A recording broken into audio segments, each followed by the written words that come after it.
Hey, True Believers, Englentine here with another episode of Marvel vs. DC. The comic book covers you see passing by here are the books that are going to be reviewed. I read them, and if you haven't seen one of these videos, here's the rules. It's easy peasy. I've read all of these.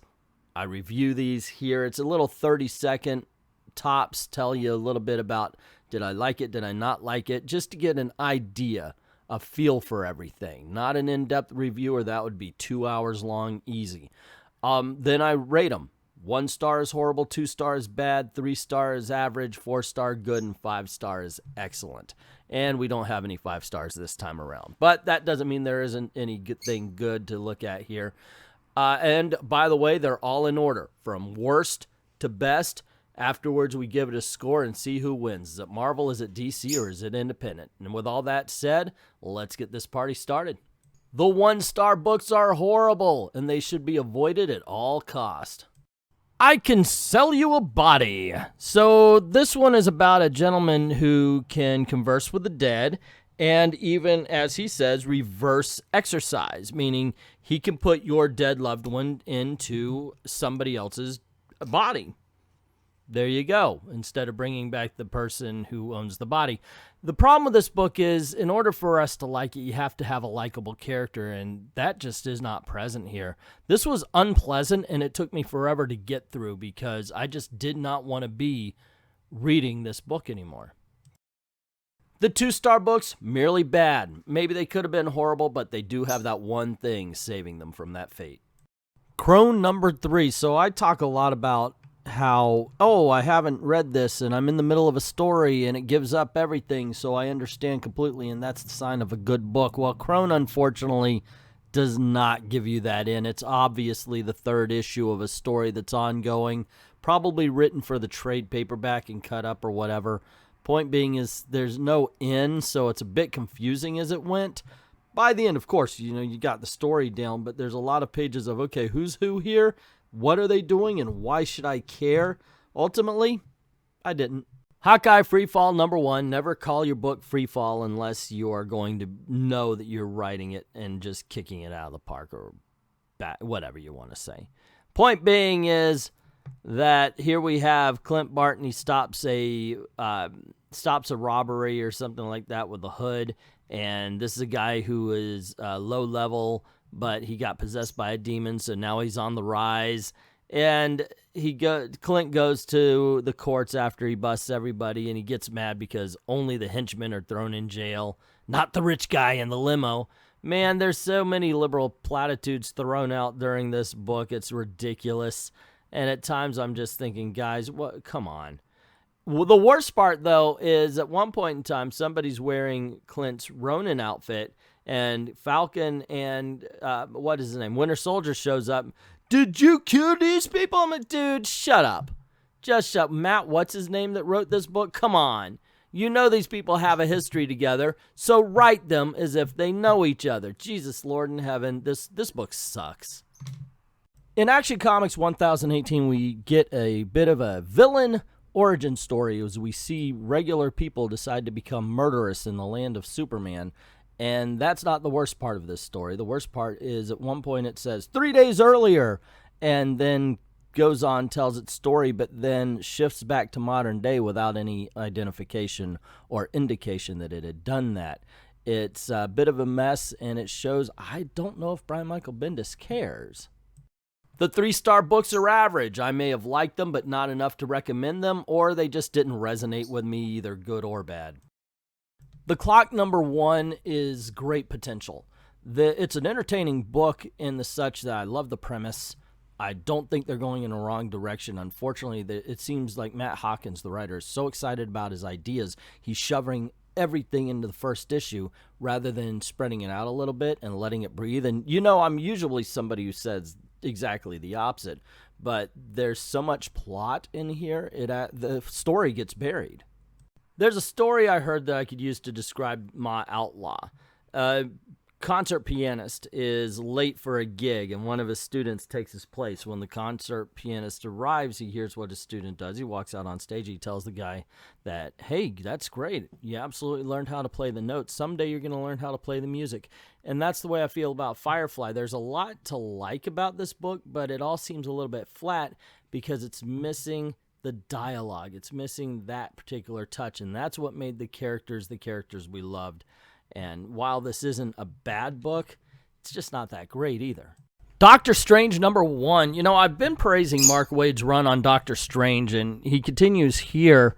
Oh, I love the fact that he's like Surgeon Supreme.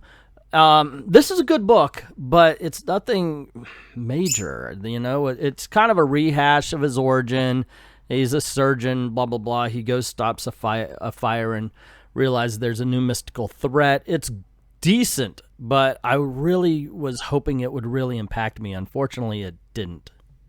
The Butcher of Paris is an example of almost perfect. And by that, I don't mean like, woohoo, it's almost perfect, it's great. It's like, you got a great premise, serial killer, it's based on a true story. So serial killer activated during the Nazi occupation of France.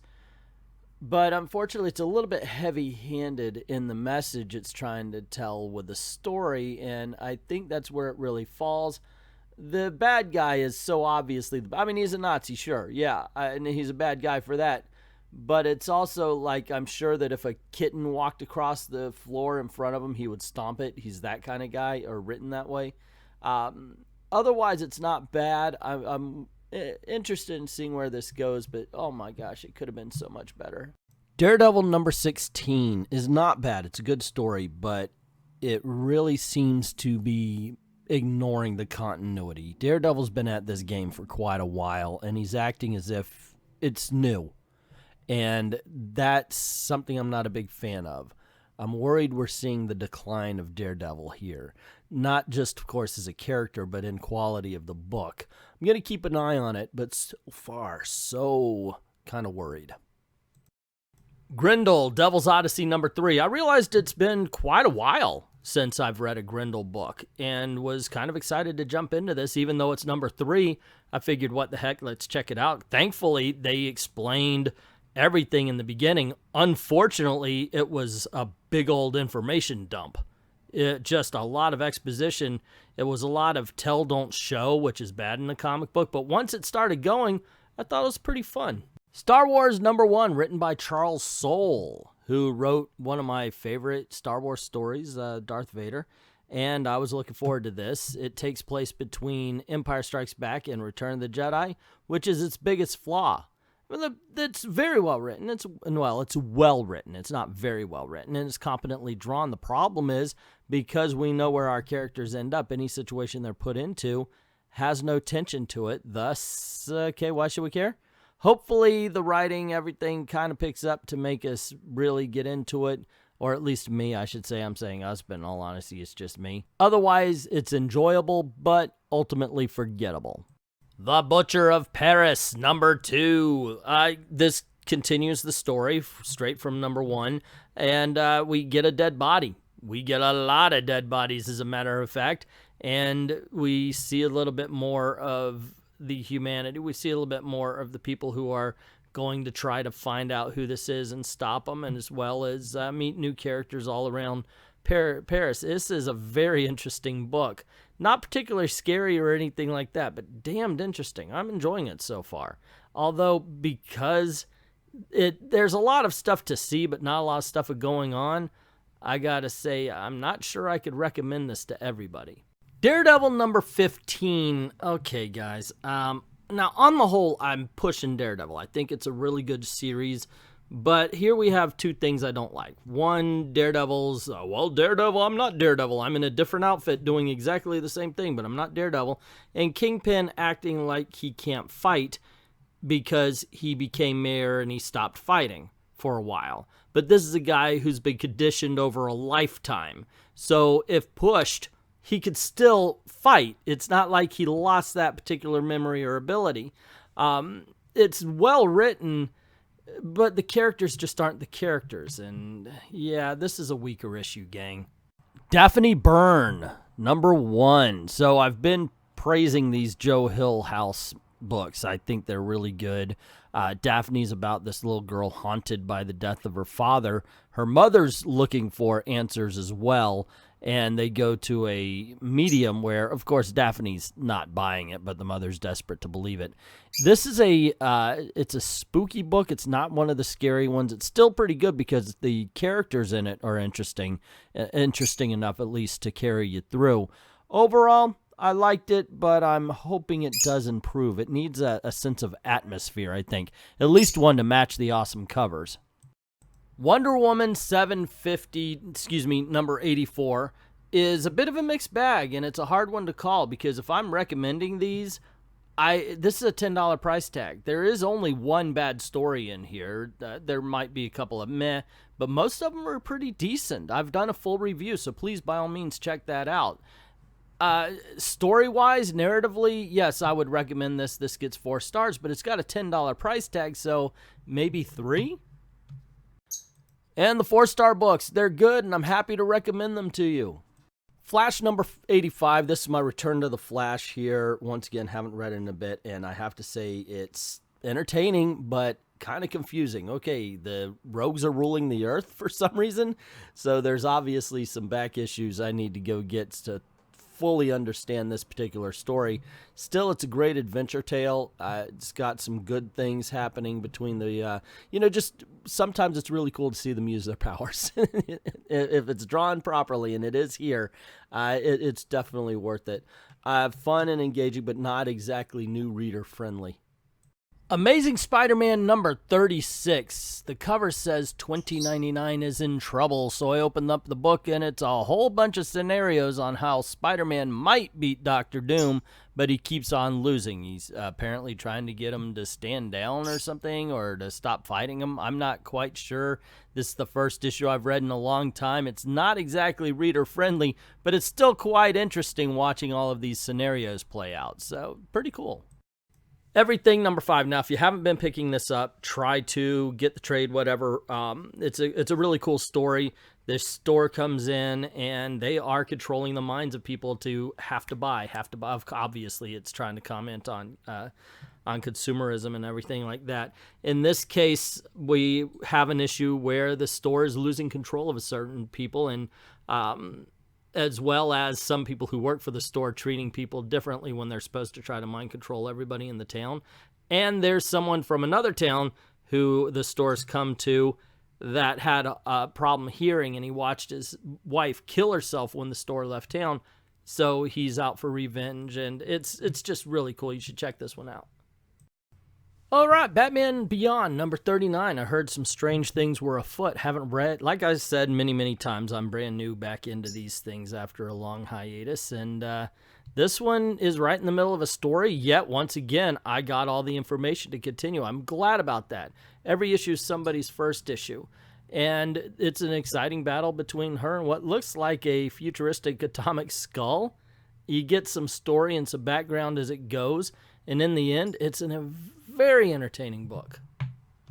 DuckTales and Fairies and Scares, number 1. So pick this up just for fun and had fun with it. Now, I'm not a huge DuckTales fan. Like, I did watch the original show, and here we've got Lunchpad McQuack showing up, and all of a sudden he's good at things, and that kind of worries the boys. They're trying to figure out the mystery. It's a very simple premise. It's a very simple book. I had fun as an adult, but I think if you've got a kid, they're going to really love this kind of thing. Thor number 1. Donny Cates cannot be stopped. That's the rule of law right now. I'm waiting for him to get spread so thin, so we're like, wait a second, where is the little chink in the armor here? We get a great story before we get to the action, and that's something I really liked. A lot of good characterization. Let's catch everybody up. Let's see where everybody is. Thor's kind of iffy about taking the role of King of Asgard, and all of a sudden he's got the role of Herald of Galactus, which I'm not quite sure I want him to be. I think it's kind of like making Invisible Woman an Agent of S.H.I.E.L.D., just not necessary. If he's the All-Father, then he's already got a power upgrade. A good book, though, and I'm on board. I'm really ready and willing to see where this thing goes, because even though I'm not quite sure I like where it's going, at least it's an interesting ride. Batman number 87, the story continues. Penguin is pissed. So anyway, we do get a little bit of back and forth between Deathstroke and Batman after Batman captures him and all, and we get a little fight with Cheshire Cat. Overall, though, the weird thing is what's going on with Eddie here, man? Seriously, the Riddler is just looking weird. What's up with the back and the boniness? I understand he's going nuts and everything in this particular comic, but dude, that is some weird art. That's some Sam Keith stuff going on in the. I don't know. I'm talking too long for one of these short reviews. It's a good story with a lot of mystery to it and a lot of action as well. Batgirl number 42. Once again, jumping on from a long absence. I remember Castellucci's first issue. I said, wow, I cannot believe it's this good. And truth is, quality's still holding. This is a book that I've jumped into what looks like the very middle. Actually, it's towards the end of the story, and I still understood what was going on through the dialogue, what had happened through panel and flashback. Everything is right here, and it was exciting. For as bad as Female Furies was, Batgirl is actually pretty good. Detective Comics 1018, I don't know if it's too late to review a holiday story, but this one's ongoing, so it's going to go past its expiration date anyway. In this case, we've got a Norse holiday. I don't know. It's okay. It's an all-right story because it really does go through, like, Batman is a detective, but it's also Norse, so it's like, okay, this is kind of weird for a big city murder mystery. It just seems weird. Not bad, just a little weird. The Revenge of Cosmic Ghost Rider number 1. Man, this book is fun. It really is. It starts off, you know, they've got the Punisher and he's in space and they take him to a space jail, much like Riddick, by the way. And he causes all sorts of higgledy-piggledy. Next thing you know, we get a little flashback of him and he ends up fighting his old self as well. Tons of fun. That's the best way to describe this book. If you want that kind of enjoyment, this is one to pick up. Joker and Harley, Criminal Sanity, number 2. This is the one that everybody describes with the pretty Joker. I don't know why. The art is awesome, by the way. I love the art in these books. I'm enjoying the whole detective story, too. This is a new take. It's outside continuity. It's a new take on Harley Quinn, and it's one that, tell you the truth, I kind of like. But since she's not the Harley Quinn we know, unless they're going to lead her to that, it could be just Jill Smith. It doesn't need to be Harley Quinn now to go after the Joker here. That's the big problem with the book. Otherwise, there is no problem with the book. It's awesome. The Rise of Kylo Ren. Say what you will about the movies, and I know a lot of you will say a lot about those movies. The comic books continue to be impressive. This is a good story. This is kind of closing the gap, telling us what happened to Kylo Ren between the time that Luke attacked him to what happens to make him actually go dark and evil. That is a story I could get behind. Even though I know where he ends up, at least this is an interesting story to tell. So there you go, gang. Those are the reviews. Now let's tally up the scores and see who wins the week. Is it Marvel? Is it DC? Or maybe the independents take it this time around? Independent Comics had books at positions 27, 26, 23, 22, 20, 18, 16, 10, and 8 for a score of 82. Marvel had books at positions 25, 21, 19, 17, 15, 11, 7, 3, and 1 for a score of 133. And DC had books at positions 24, 14, 13, 12, 9, 6, 5, 4, and 2 for a score of 163, making DC Comics the winner of the week. And yes, I understand I am biased towards the characters, but not the books. I always read those with an open mind, and I'm glad to see that DC Comics is starting to improve. They've got some good books out there again. So does Marvel, as a matter of fact. And independents do also. It's just a lot of them were average this week. Anyway, there you go. Those are the reviews. Those are the scores. DC's the winner. What about you? What did you think about this week's countdown? Let me know in the comments below. Did I put something too high, too low? Like I said, let me know. Don't forget to click like, share, subscribe, ring that notification bell if you haven't done it already. And don't forget to go on over to Patreon or to Ko-Fi, drop $1 in the till, and help us keep the lights on. The way we're trying to make a living here, help keep making videos. That's important. Thank everybody who's already done that, and to everyone, all of the true believers, thank you very, very much for watching.